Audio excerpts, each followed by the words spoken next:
Sekarang, informasi bisa nyebar lebih cepat dari angin, tapi sayangnya tidak semua yang beredar itu benar.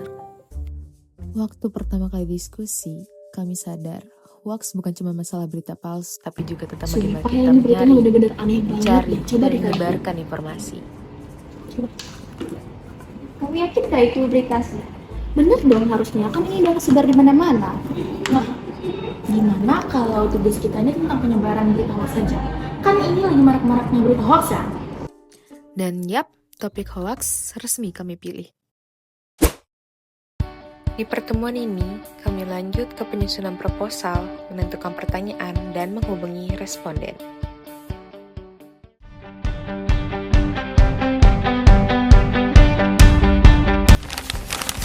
Saya Jabar Aziz Al-Sabri, saya dari Fakultas Kehutanan. Saya Cornelia Sinta dari Prodi Agrotek. Nama saya Eka Tipa dari Prodi Agroteknologi. Nama saya Hani Aprilia Sudiana dari Prodi Akuntansi. Nama saya Muhammad Arfan Ezel, saya dari Fakultas Kehutanan. Yanda, aku dari Fakultas Hukum. Nama saya Nafisa Lestari dari Fakultas Hukum. Muhammad Rakin, saya berasal dari Prodi Sistem Informasi. Halo, perkenalkan nama saya Nikola. Bagaimana cara mahasiswa dalam mengenali hoax di media sosial? Itu saya nggak langsung percaya. Saya ngecek dulu sumber beritanya gimana dan tanggapan orang-orang lain gimana. Betul, saya melihat komentar-komentarnya dulu sebelum tahu apakah ini hoax atau enggak.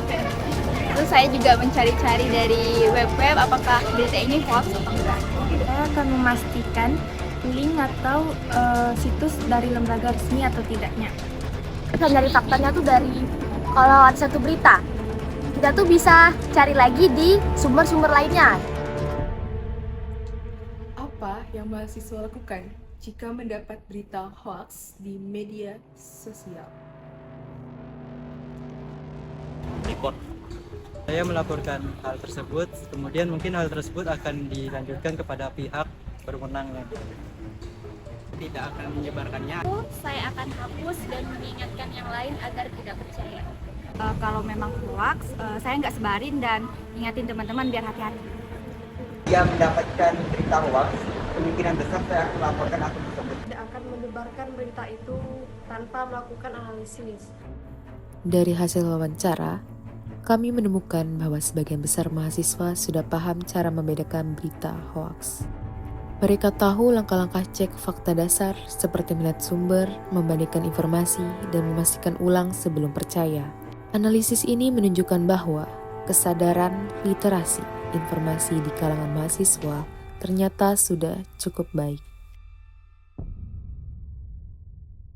Dan saya selama mengerjakan tugas ini bisa menulis laporan lebih teliti, bisa kenal lebih banyak teman dari fakultas-fakultas lain, dan saya jadi tahu pemikiran mereka terhadap penyebaran hoax di media sosial. Saya capek tapi seru. Susah bagi waktu buat kerjain tugas, tunggu responden, susahnya mencari responden yang ready pada hari itu juga.